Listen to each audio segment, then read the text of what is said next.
Okay, Sistas fans, a couple days ago I made a post, and this was my own personal ranking for the 5 seasons of Sistas. And someone asked me to do a video or asked, hey, are you going to do a video on this? And just like with the oval ranking, I said, well, I don't really need to because the post itself is pretty self-explanatory, but it is slow season and content is content, so let's do it. Now, remember, it's just my opinion. If you are a fan in terms of you've been a subscriber for a while and you watch my reviews, you follow me on Twitter, read my tweets, and or you simply join in the live streams or watch them after they're already posted, you kind of have an idea of how this ranking goes. Season 5, since it is the most recent season, I don't think I need to elaborate on this, but it was not good. I did not like season 5 much at all. Way too much of the Calvin Maurice bull crap.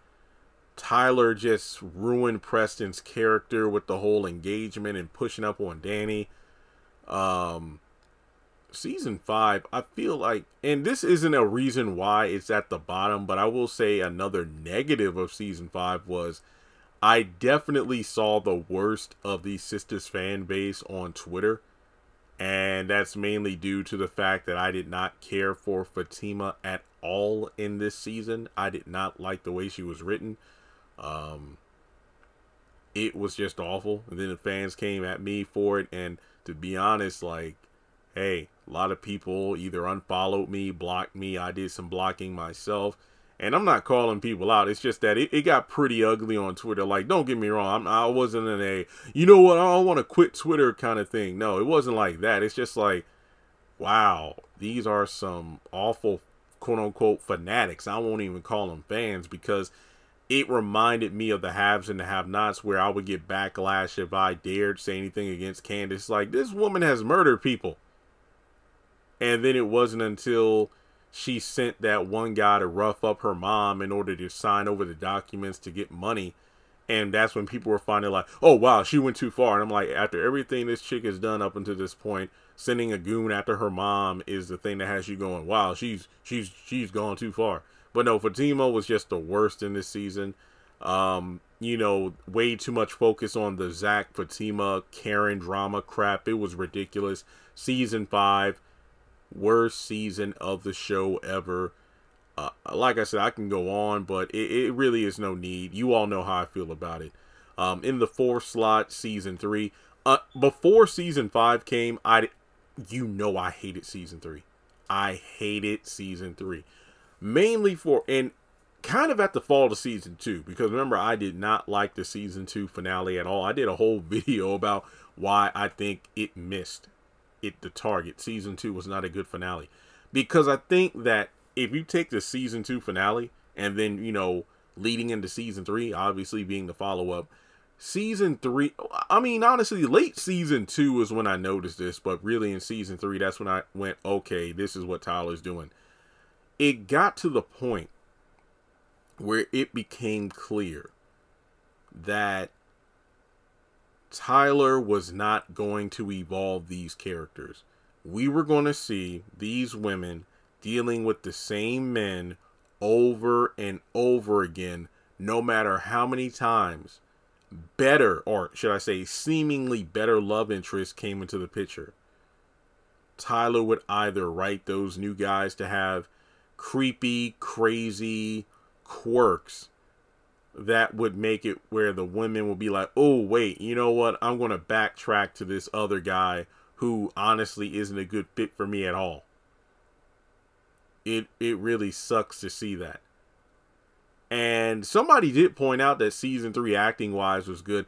I could see that. I think by season 3, the actors have found their characters. So yeah, acting wise, I don't have much of a problem with it. But really for me, it was the writing and direction of it in terms of where these characters were going, which was nowhere. I mean, this is where we saw Danny start tripping on Preston and their relationship crumbled, and the argument could be made that because Zach and Zatima was the it couple, any other couple with any hint of being a good couple needed to be extinguished.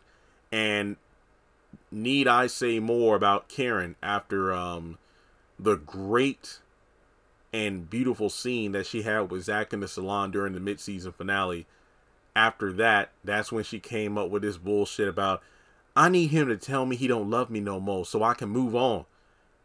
Character assassination at its finest. Karen did not need to go through that. Tyler just took the character and just ruined her so badly for the sake of making Zach and Fatima shine. And well, hell, look at look at where they're at now. So I mean, I just feel like season 3 truly, it had its moments, like, you know, the surprise wedding. There were some great scenes, but overall this season, just, that's when I knew Tyler wasn't going to, you know, spice things up. All right, then we get to the middle tier, season 4. There really isn't much to say about season 4. It was okay. But I think because season 3 for me set the bar so damn low, season 4 didn't have a very high hurdle to jump over. And then I just know when we got to season 5, that's when I noticed the show just tanking. So yeah, season 4, it's mid-tier. I mean, it's alright. Number 2 spot, look, as I always said, season 2 and 1, for now, they're in the, well, for the past few seasons, they've been in the top 2 spot. It depends on my mood which season is considered the best. Now, to be honest, in terms of things like character utilization, I think season 2 is better than season 1, but I think season 1 just had a certain magic to it.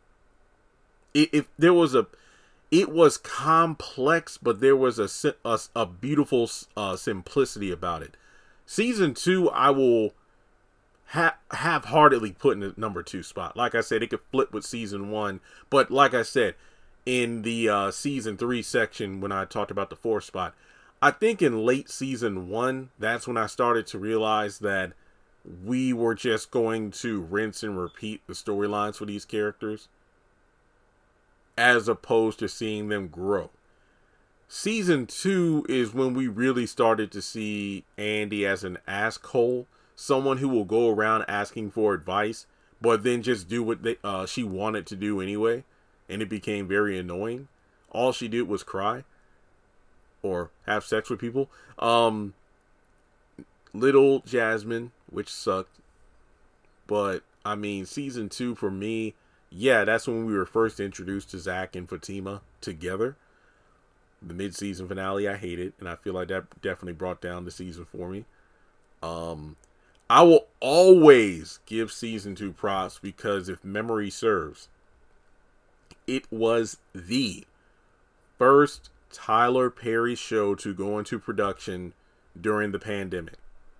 And when I watched the show, I didn't even notice it because it did such a great job picking up where we had left off in season 1. So for me, that's one reason why season 2 of Sistas will always go down, in my opinion, as one of the most impressive seasons of a Tyler Perry show because of the pandemic alone, yet it was still quality. I think in season 2, I really liked Danny a lot more than I did in season 1. And Fatima had a bigger role, so we got to learn more of her character, you know, interacting with Andy. Karen was definitely shining because of her influence, Aaron's influence over her, because she had chosen Aaron over Zach. She was doing good until the salon sex, but you know, hey, it is what it is. So yeah, I think season 2 holds up pretty well. Season 1, like I said, it or 2 could be number 1 depending on the day, but season 1, yeah, it was definitely great. I think what kind of held it back for me was it was a bit too Andy focused, but at the same time, her story was definitely the reason to continue watching. I was not the biggest Zach fan. I did not like Zach in season 1. The only times I liked Zach was when he interacted with Danny. That was it, because he was just trash. But then at the same time, you look at Karen and how stubborn and cold she was, but then you look at how, well, based on the situation shit with Zach, you see why she acts the way she does. So it felt like it was a great introduction to the characters, but I think another reason I put it over season 1 is that in season 2, it's like, how many women with sanity will be interacting with these men after things they did? Like, what woman would continue to try to entertain a relationship or question her feelings about a man whose sexuality is always in question whenever they meet up, you know? And then with Andy, it's like, look, the feds got involved with this Gary shit. It's like, you're looking for any excuse to be with this dude, and you all started with an affair, so you're trash. Like, why are you being, lovey-dovey with this guy? So, I mean, season 1, this is when those things didn't feel tired because it was season 1. But then when you get to season 2, 3, 4, it's like, okay, we're still doing this shit. It don't make no sense. But yeah, season 1, I put at the top. Baby Jasmine's in it too, so there you go. All right, so remember, from top to bottom, my personal ranking, season 1, 2, 4, 3, and 5. How would you rank the seasons? What do you think of my ranking? Like and subscribe, and I will catch you in the next one.